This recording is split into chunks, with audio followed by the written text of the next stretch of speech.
Thank you very much. Look, without mincing words, let us be very honest. Nigeria is in dire straits. Nigerians are in a battle for survival. And if nothing else tells you the clear picture of what Nigerians are going through, few days ago, the presidential spokesperson, aide, Mr. Bayo Ononuga, put out a statement that the president is on his way to France for a 2-week working visit. And while in France, what the president is trying to do is to get an appraisal of his government and to retreat and reflect on his own reforms. Meaning, after spending money in 2024-2025 budget to renovate the presidential villa, the vice president's home, the president's house in Dodan Barracks in Lagos, and the vice president's home in Dodan Barracks, buying private jets, and in a country of 774 local governments, the commander-in-chief does not have a proper location in Nigeria to reflect, but the president jets out to reflect about his policies from a foreign country. The president wants to reflect about his policies and has yet to make a statement on the 30-day rant challenge of Nigerian youths calling for help, where the cost of living is killing the living. Tomorrow it is Uromi killing. Next tomorrow it is Benue, it is Ondo, it is Plateau. What exactly is going on in Nigeria is an outright lack of accountability.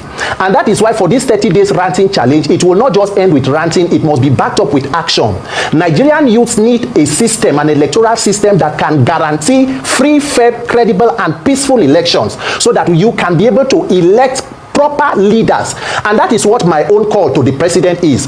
Thank God his aide said he's a Democrat. The hallmark of every democracy are free and fair elections. The president has to commit to that process in 2027, where people will not be beaten out of polling units like it happened in Lagos in 2023, so that Nigerian youths can begin to live and not just exist or struggle to survive. What exactly is there as an incentive to be a Nigerian today? The institutions are almost stacked against you. Law enforcement is almost against you. The judicial system is not where you can go. The market is not what you can even afford. There is just sheer hopelessness across board, and that is what you are seeing us do in these 30 days. And if anybody as a leader is listening, then they should be taking practical steps to resolving these issues, most importantly guaranteeing a free, fair, and peaceful process in 2027. One of the most difficult jobs in Nigeria or in the world today is speaking for or trying to defend the APC federal government.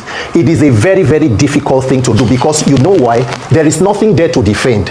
So you remember that the APC campaigned for 16 years of PDP misrule. In fact, this president was part of a protest called Occupy Nigeria when the then President Jonathan was trying to remove fuel subsidy, which he eventually have removed today, and yet the devil is in the detail in terms of implementation of sanitizing the oil sector and NNPC. So, and then by 2027, President Tinubu's administration will be 12 years, or will be, the APC will be 12 years put together.